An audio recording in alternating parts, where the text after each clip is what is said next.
Oigan, y bueno, pues las estadísticas del gobierno de Claudia Sheinbaum suman 10,196 asesinatos en 133 días, incluidos 193 feminicidios. Claro que sí, en su primer trimestre de gobierno. Y el tema de feminicidios pues es muy delicado porque obviamente hay países como por ejemplo Argentina, donde Milei dice que debemos de quitar ese término porque es como un privilegio. Ahora resulta que es un privilegio que desvivan a mujeres. Pero bueno, vamos a hablar de temas de seguridad porque el especialista no soy yo, el especialista es el maestro Arturo Ibarra. ¿Cómo estás, Arturo?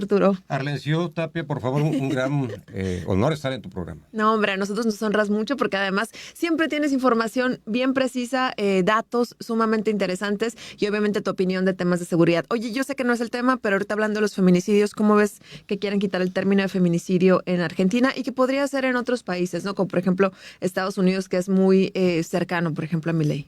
Bueno, si entendemos el fondo de poder decir por qué es un feminicidio y no es un homicidio, es que en el feminicidio se castiga el hecho de la intención de utilizar el género como una herramienta para lograr un objetivo. De esta manera, pues todas las mujeres son objetivos y por lo mismo se le tiene que proteger. Yo creo que está muy bien utilizado y decir, a la mujer no la puedes utilizar para lograr objetivos de tipo violentos y delincuenciales, porque por el puro hecho de que la mujer tiene a su cargo hijos, tiene a su cargo a su madre, tiene a su cargo a su familia, pues es vulnerable y no es posible que permitas tú como Estado que alguien vulnerable siempre sea vulnerable. Por eso mismo se pone el tema de feminicidio, se elevan las penas en el caso de las sanciones y eso ayuda, ¿no?, a proteger un poco más el tema de la mujer. Pero a mí sí se me haría ridículo decir, no, son iguales hombre y mujer. La mujer siempre va a ser vulnerable, siempre va a preferir a sus hijos, siempre va a preferir proteger a su familia que a su persona. El hombre no. El hombre tiene otra salvedad. Esto sí creo que el término feminicidio debe aplicar en todo el mundo. Y además que en el caso, por ejemplo, una vez escuché que decían, por ejemplo, que el término no es vulnerable, sino es vulnerado, ¿no? Al final del día somos población vulnerada, porque hay una cierta, digamos que odio, que al final del día se convierte en un asesinato. Y, por ejemplo, veíamos que el feminicidio tiene ciertas características, ¿no? Por ejemplo, hay algún tipo de daño sexual, hay por ejemplo, las mujeres pueden tener la ropa desgarrada, puede haber algún tipo de agresión sexual antes de ese tipo de asesinatos, ¿no? Claro, y vamos al tema del género. Otra vez la persona se aprovecha del género para lograr objetivos, que eso es realmente lo que castigamos. No es un ser humano al que estás atacando, es una mujer con todas sus características y te aprovechas de esas capacidades que ella tiene para lograr objetivos. Eso es lo que se llama pues realmente un tema de violencia y un tema de agresión física que no tiene igual, porque no se vale. Por decirle algo, en la ley, por ejemplo, cuidas mucho a la gente vulnerable porque no tiene manera de defensa. Y si estás atacando a una mujer con sus hijos, ¿qué defensa puede tener esa mujer? Claro. Ella va a voltear a proteger a sus hijos y se va a volver totalmente vulnerable. Por eso se busca que este tema que es, por así que trascendental, y sobre todo en Mexicali, que aquí tenemos, por así que de los peores índices de violencia intrafamiliar, ¿no? En donde siempre la mujer sale golpeada, violada. Pues sí puedes decir, oye, ¿qué podemos hacer? Pues eso, poner un tema de género fuerte para que la sanción, pues de alguna manera limite, ¿no? Y haga que el ampón, pues piense más las cosas, porque si le pegas a un hombre tienes una sanción, pero si atacas a una mujer siempre va a ser el doble o el triple por el tema que estamos platicando. La mujer ya está vulnerada de origen por su necesidad de proteger y su necesidad de cuidar. Ahora, ¿qué hacemos si lo golpeamos a todas las mujeres y las mujeres no pueden generar? Pues se acaba la especie. Claro, por eso siempre mujeres y niños primero, no por otra cosa, es un tema de razón. Sí, es un tema de razón, Cuida no es privilegio, creamos vida, pues sí. creamos vida, se acaba la especie. O sea, se acaba la especie. ¿cómo bueno te explico? Oye, y en el caso, por ejemplo, de estas agresiones que se han testificado en contra del futbolista, exfutbolista y ahora diputado, exgobernador Cuauhtémoc Blanco, su hermana lo acusa, su media hermana lo acusa de violación. Y el gobierno lo está protegiendo al final del día. O sea, ¿cómo esperas que no existan feminicidios cuando el propio gobierno está protegiendo a sus políticos, ¿no? Sí, de alguna manera, pues no tienes que cerrar, ¿no?, la brecha y decir, no pasó nada, porque si castigas a un gobernador, pues tienes ahí una gran cantidad de gobernadores que han hecho cosas terribles y de alguna manera, pues eso daña la imagen del partido, ¿no? Claro, eso se partidiza, ¿no? Claro. Pero bueno, hablemos obviamente de las estadísticas que traes aquí el día de hoy. Jesús, ¿nos puedes ayudar con las imágenes? En el tema de corrupción, sí, Transparencia publica todo su bagaje cultural que nos enseña que también estamos todos los países a nivel mundial. Son 180 países en el tema de corrupción que que se analizan cada año, y ahorita encontramos, ¿no?, que durante los 6 años de Andrés Manuel López Obrador, pues México tuvo una caída terrible en el tema de corrupción. Pensaríamos lo contrario, dado que pues en su campaña inicial Andrés Manuel pues dijo que iba a acabar con la corrupción, pero pues ahora sí que nos salió más caro el caldo que las albóndigas, y pues peor el remedio que nada, porque estamos ahorita más abajo que nunca. México jamás había estado tan metido en un tema de corrupción. Estamos en el peor lugar del G20, que es el grupo de los 20 economías más grandes del mundo, de los países. Es el peor México en corrupción. ¿Es en serio el peor? El peor de los 20, sí. Oye, la corrupción tiene que ver con la mentira, porque hoy la presidenta dijo que ellos no mienten. Nosotros no mentimos. Me encanta cuando lo dicen con esta... Yo ni siquiera me atrevería a decir que no miento. Bueno. Porque todos mentimos en algún momento de nuestra vida. Por Dios, se me hace una aseveración demasiado falsa.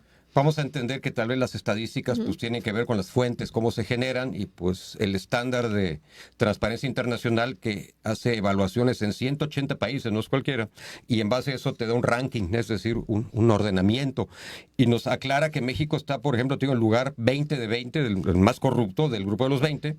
En el caso de la OCDE, ¿no?, la Organización para la Cooperación y Desarrollo Económico, pues estamos en el lugar 18 también de 20, ¿no?, nada más arriba de Rusia y Venezuela, y otros países, pero a nivel mundial, de 180 países, México está en lugar 140. 140 de 180. Nunca habíamos estado tan bajo. Bajamos 5 lugares, estábamos antes un poquito más arriba. Y de repente nos llega la realidad y se nos dice, estás más corrupto que Argentina, más corrupto que Brasil. Claro, por encima de Venezuela, que ese sí son ya sería la aberración total. Y un total de 26 puntos en escala de 0 a 100, que sería el indicador, donde 100 es lo más honesto y 0 es lo más corrupto. ¿Y cuánto estamos nosotros? Tenemos 26 puntos de 100. O sea, si nos hicieran un examen, sacaríamos 2.6 de calificación. No. Digo, es una manera de verlo. Sí, claro. Pero si vas con Venezuela, Venezuela sacaría 1.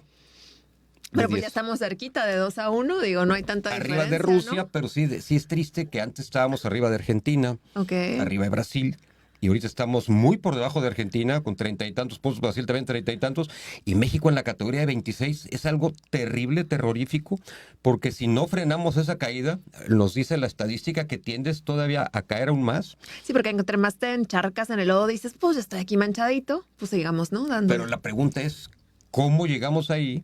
Si en teoría se han hecho cambios, se ha hecho todo un tema cultural para poder enfrentar la corrupción, y ha salido mal. Entonces, ¿qué nos pasó? Pues claro, la primera contestación es, pues entró gente nueva a gobierno.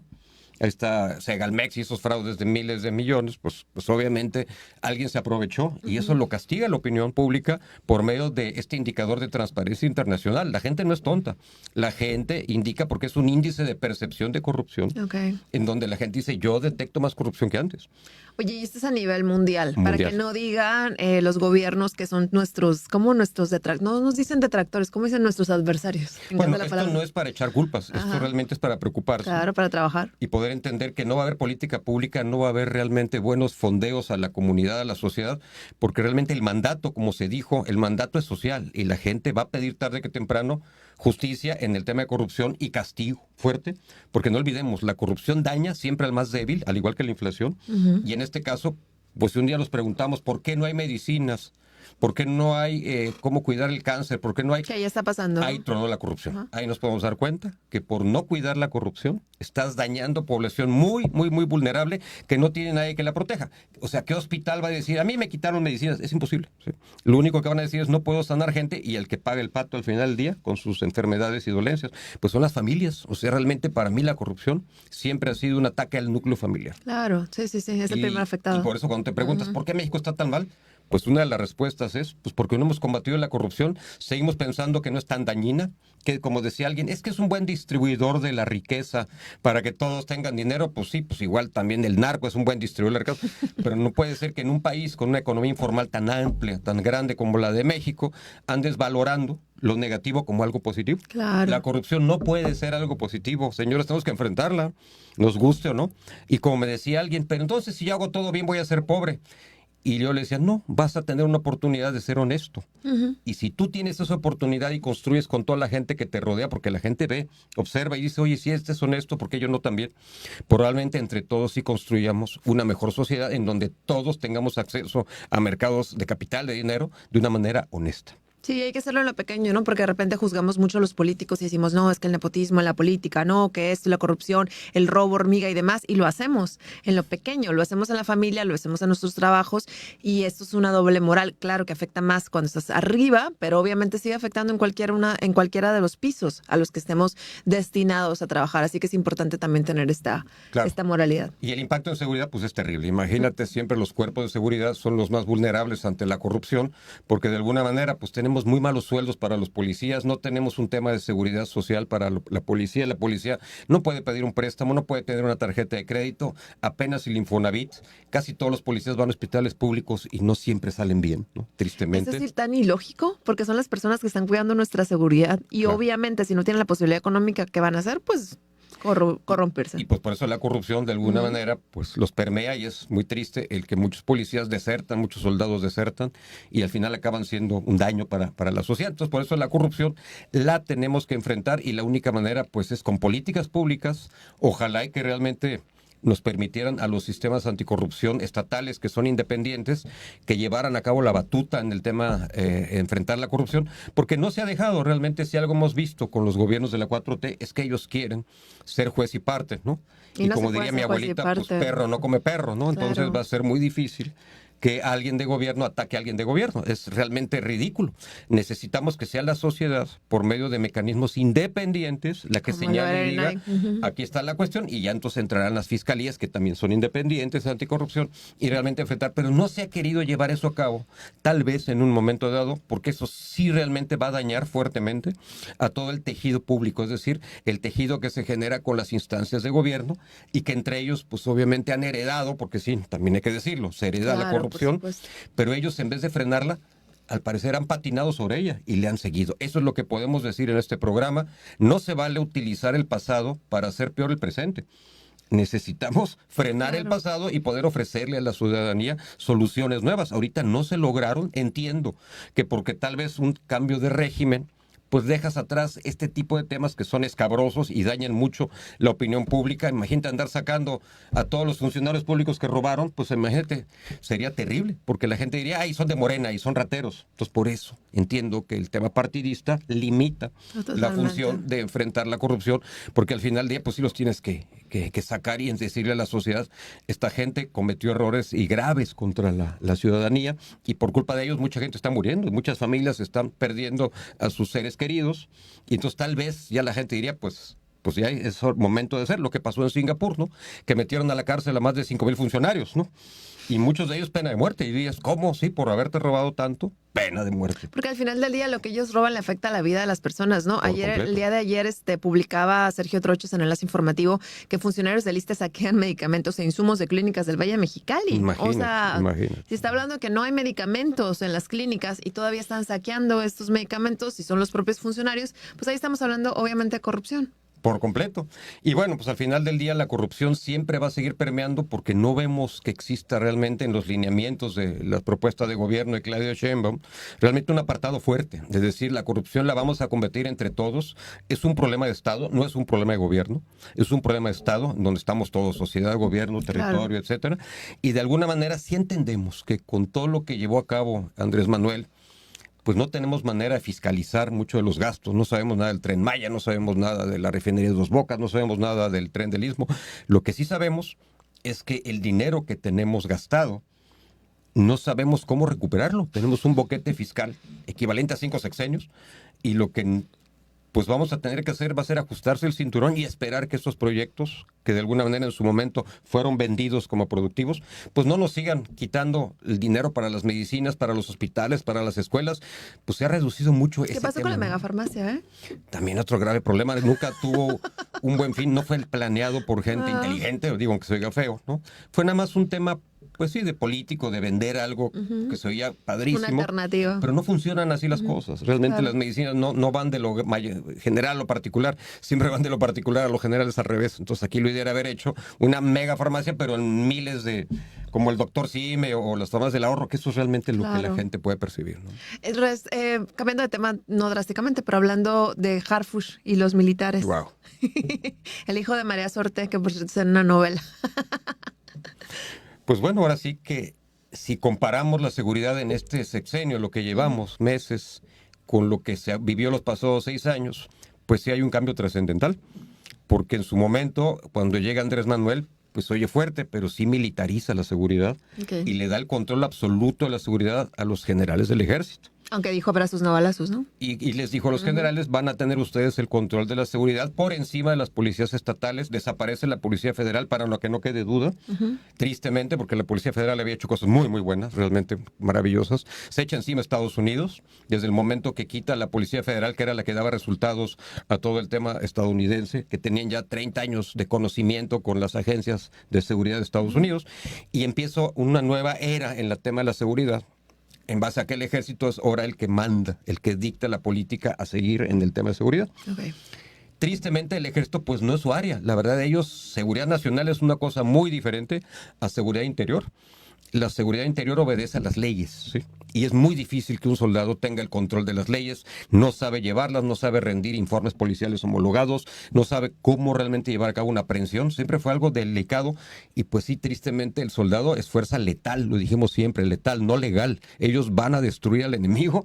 En cambio la policía no, la policía en un tema de legalidad pues consigna para que se lleve a cabo un juicio entre los poderes judiciales y de alguna manera pues se lleve a cabo un sistema judicial, cosa que el ejército no. Entonces ahí realmente hubo un fallo durante 6 años que se agudizó y ahorita entra García Harfuch y dice, tranquilos, yo soy un policía civil que viene a imponer una nueva estrategia con temas de inteligencia, temas de tecnología, muy diferente a la estrategia del ejército por completo, y de alguna manera el ejército dice, espérame, pero yo ya traigo una inercia, llevo 6 años y para este año yo iba a concluir muchas metas, que también hay que decirlo.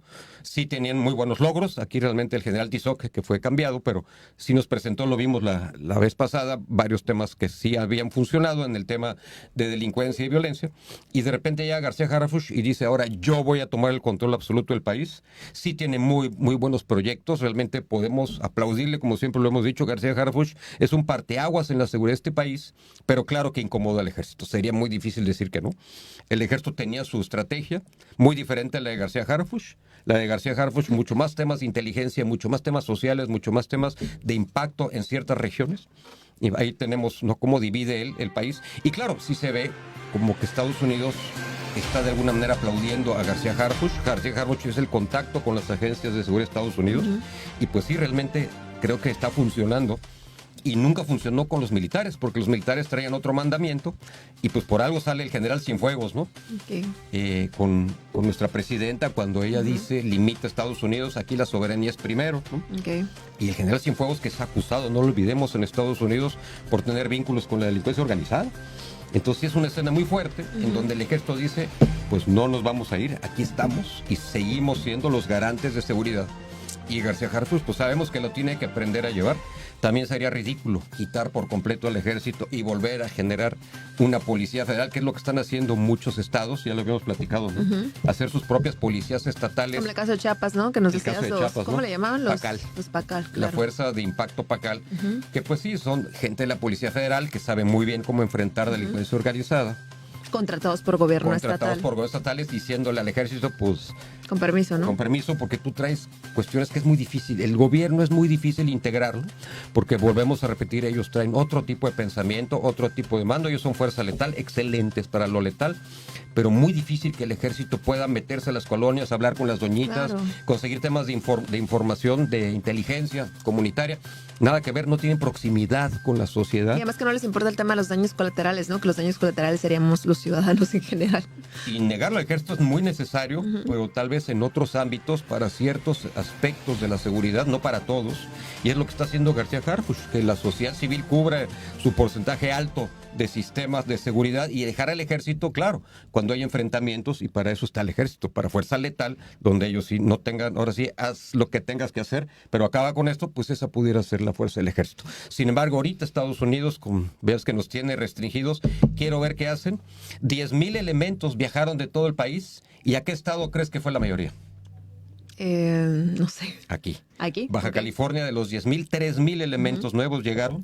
Sabemos que 2,200 están en Tijuana y los demás repartidos en los demás municipios, los 7 municipios que tenemos en Baja California. Pero 3,000 de los 10,000, los demás 1,000 a Chihuahua, 1,000, pero aquí le pusieron mucha más cantidad. Y también creo que aquí tenemos un tema muy interesante, porque aquí tenemos el operativo Espejo, que vale la pena indicarlo, donde la Policía Municipal, ¿no? La DCPM, Dirección de Seguridad Pública de Mexicali, se pone de acuerdo con la Policía de Estados Unidos de la frontera, y entre los dos llevan a cabo un operativo. Primera vez en la historia de este país que hay una policía local, que es la que conoce, pues siempre lo hemos dicho, la Policía Municipal la sabe perfectamente bien de Mexicali. Claro. Porque la vive diario, no la Policía Estatal, no la Policía Federal, la municipal. Y aquí se está dando este experimento en donde de manera conjunta la Policía Municipal le enseña y explica a la Policía de Estados Unidos cómo funciona. Porque el que sabe muy bien dónde están las fugas, cómo se meten, pues sí, todo el tema de repatriados, todo el tema de migración, pues es la Policía Municipal y es la que puede demostrar que se tiene más éxito y sería la que dirija, digamos, ¿no? Todo el tema de estrategia.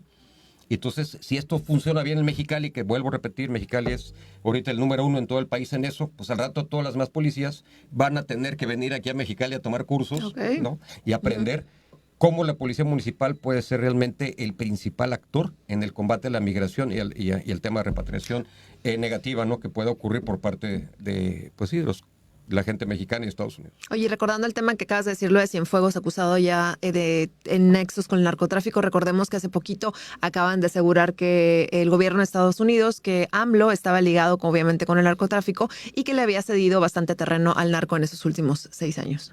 Pues bueno, realmente ya hablar de que un presidente mexicano tenga una imputación... Dijo Marco Rubio, ¿verdad? Sí, Marco Rubio. Un acuso fuerte, pues también es una manera de vulnerar, ¿no? Todo ese tema, porque algo debe, ¿no? El hecho de que México responda poniendo a Cienfuegos, pues también dice, tenemos dignidad y no nos vamos a dejar que nos andes diciendo cosas, por eso te respondo, ¿no?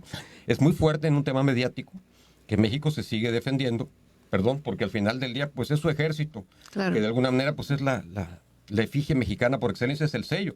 Si un día hablamos de seguridad, pues ya no hablas de policías, hablas de ejército. Hablas de ejército. Y ante la opinión pública, por mucho el ejército, la Fuerza Aérea, la Marina, están mejor posicionadas entre la población que las policías, ¿no? Que siempre han sido más denigradas y con un perfil mucho más atacado, más tóxico, digamos, entre la población. Así se percibe.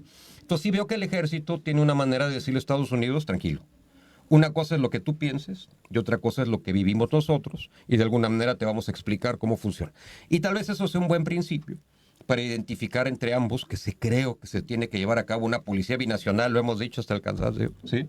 Que realmente pudiera funcionar. Cuando entre los dos forman un tercero, siempre se da la solución. Excelente. Te agradezco mucho, Arturo Ibarra, maestro en temas de seguridad. Gracias por estar con nosotros, como siempre, cada martes en este enlace de seguridad. Les agradezco mucho también a ustedes por habernos acompañado. Recuerden que estamos en diferentes redes sociales, en Facebook, en Instagram, en nuestro portal enlaceinformativo.net, donde pueden encontrar información local, estatal y, por supuesto, nacional en Canal 77 de YouTube. Y a mí me encuentran en redes sociales como Arlen Ciu Tapia Sánchez. Nos vemos el día de mañana.